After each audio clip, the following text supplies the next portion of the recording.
Going through a divorce is hard enough. Going through the insolvency process is hard enough, but going through them both at the same time, really, really, really, really, really hard, exponential times 12. Wesley Cowan is a senior vice president and licensed insolvency trustee at MNP Limited. And he joins us today from Kitchener, Ontario, to talk about some of the questions that arise when clients find themselves in these particular circumstances. Wes, hello. Hello. Let's start with a basic scenario here. You've got a married couple, they have separated, they've got joint debt. Maybe that's like a mortgage, maybe it's a credit card or two. And one of them decides to give you a call, decides to call a licensed insolvency trustee. What Right. are some of the questions you start with? So first of all, I want to get a sense of, what their situation is from a debt perspective as well as an asset perspective. So that's always good to know, and it's also good to know whose name these things are in. So, is the debt only in the person's name that's coming to see me? Is it in the spouse's name? Is it joint debt between the two of them? And the same is true of the assets. I kind of like to know that side of it as well. And of course, if they've separated, when that happened, how long it's been, and maybe what the living arrangements are. If one of them is still in the matrimonial home and one of them is living elsewhere, that's important stuff to know as well. What are some things that people should understand about how this unfolds if they are in the process of separation, but the divorce is not complete? How is joint debt treated?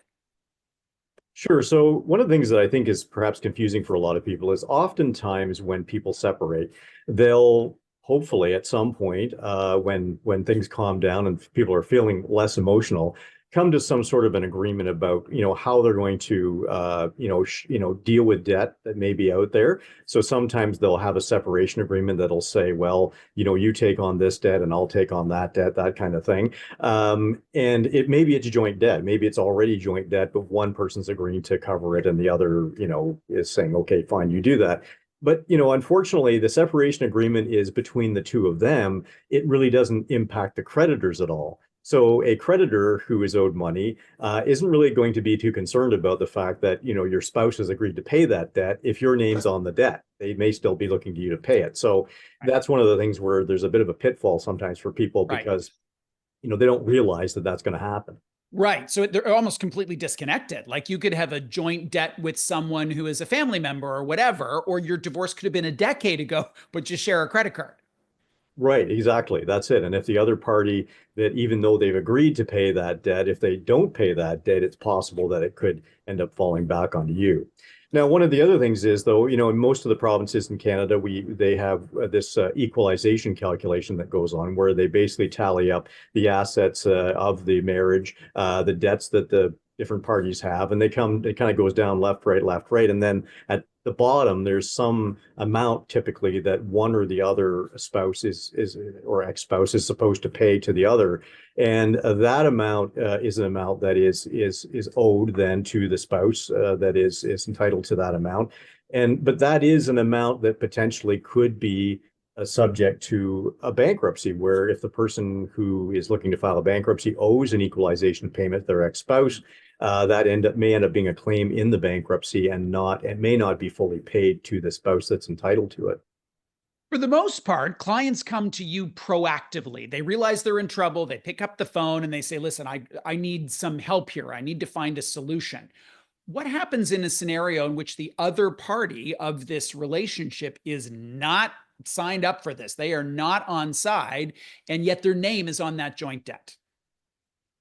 Yeah, so I mean that's the problem that we run into a lot of times is that when someone comes to us and they're in financial difficulty and they're looking to get relief, and it may be a bankruptcy, but it doesn't have to be. It could also be a consumer proposal. That's another option under Canadian law for people to get their debts under control and settle with their creditors for oftentimes a lesser amount. But in either case, whatever they're doing from an insolvency perspective, if it's a joint debt with their ex, that debt, the remainder of that debt, whatever doesn't get settled in their insolvency proceeding, may fall back onto the ex. And, that is one of those things that I do speak with people about because I want them to be clear that that is a possibility. They may be hoping that by them filing a bankruptcy or a proposal, it may take care of it. But in reality, the ex-spouse ends up being on the hook for it. And, if there's still an ongoing relationship there because there's children involved or whatever, that could make for a lot of friction. So it's good to at least know those things ahead of time and hopefully have some discussions about that. One of the critical parts of a consumer proposal is ensuring that the cash flow of the client is going to have this be a sustainable plan. You don't want to do a consumer proposal and then have them realize in 2 months that they can't afford that payment of $500 or $1,000 or whatever. Exactly. Where does payments from the other party, where do those payments factor in? So alimony, child support, spousal support, they must be critical to that cash flow statement for the client. Yeah, absolutely. And that's a great question because I think a lot of spouses, when they're going through this process, and one of them is owed, child support or spousal support, they're like, well, what happens if my ex files a proposal or a bankruptcy? What happens to those payments? Well, fortunately, under the Federal Bankruptcy and Insolvency Act, those things are effectively carved out or protected. So if a person owes child support or spousal support and they proceed to go through a proposal or a bankruptcy, they're still obliged to make those payments. They don't get out of having to make those payments. And in fact, if there's an arrears amount owing to the ex that they want to claim in that process of a proposal or a bankruptcy, their claim will have a higher priority relative to other claims like Visa or MasterCard or whatever. There can be a lot of power dynamics at play in stories like this during a marital breakdown.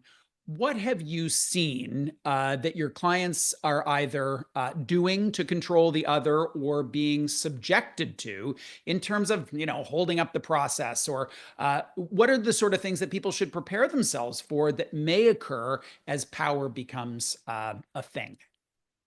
Yeah, it's always a difficult situation, and I'll admit, and I'm not the only one to suggest that family law or matrimonial law and insolvency law don't always dovetail very well because you have competing interests. Obviously, you've got creditors of the debtor that want to be paid and they want that resolved, and then there's the ex-spouse who may be entitled to certain things or expect certain things, and that's sometimes at odds between those two things. But certainly, I've seen scenarios where, for example, a case where there was a gentleman who had left the matrimonial home and he owed debts, but his ex wouldn't allow him to access any equity in the house in order to pay those debts. So he was forced into an insolvency proceeding just to sort of push people to the table and almost force a negotiation or some kind of a settlement because he couldn't pay the debts that he would otherwise presumably have been able to pay had he been able to sell the house or remortgage or get a line of credit or something against the equity in that property.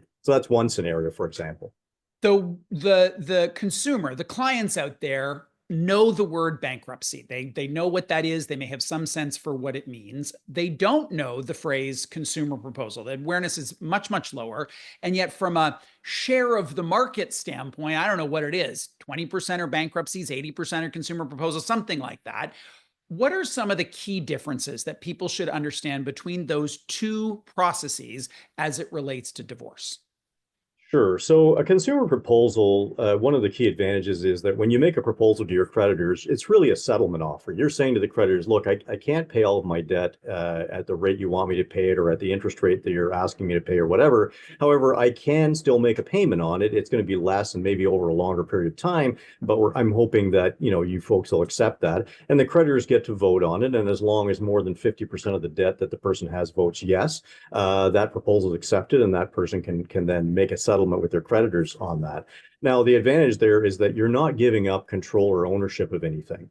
So that's one key difference between a proposal and a bankruptcy. In a bankruptcy, when you file a bankruptcy, you're effectively saying, okay, to the trustee, you're saying, okay, I'm going to relinquish any assets that don't enjoy some sort of exemption already or aren't already pledged to a secured creditor. And those assets then are the trustee's responsibility to liquidate and pay the creditors with. So it can be a more difficult situation depending on what the person owns and some other factors like that. I run a nonprofit credit counseling agency. You work for an LIT. We are part of this continuum of care for people who have got debt that they can't manage. Yep. What people get so terrified about picking up the phone and calling us or calling you, anyone, calling anyone about this problem. What would you say to assuage those fears or mitigate the fears about that very first call? What will it look like? What will it feel like? How can you provide confidence that it will be a judgment-free zone?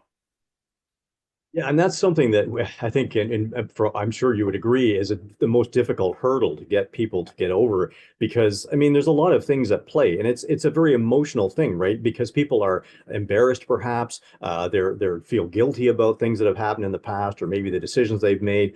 They're afraid of the judgment, and they all oftentimes paint a worst case scenario in their minds about what might happen if they have to go down a certain path. And unfortunately, in cases like this, ignorance is not bliss. Knowledge is power, as they say. And the more you know about what your options are, and the earlier you know about what those options are, the better, because you'll get the help that you need and the guidance you need ahead of time, and hopefully be able to avoid the worst case scenario. So I always encourage people, call. We certainly offer a free consultation. We sit down, we have a cup of coffee, or we do it virtually if you prefer that, and we have a chat and we talk about how things are, where things stand, and what your options are. And certainly I've always said, look, if I can find you an option that's a non-legislative, non-formal option, I'm going to send you in that direction to get that help or that solution. So again, that's what it comes down to. Really helpful stuff, Wes. Thank you for joining us today. You're very welcome. Thank you for having me. Wesley Cowan, Senior Vice President and Licensed Insolvency Trustee for MNP Limited. He was here to talk about the intersection of the insolvency proceeding and people who are going through a divorce.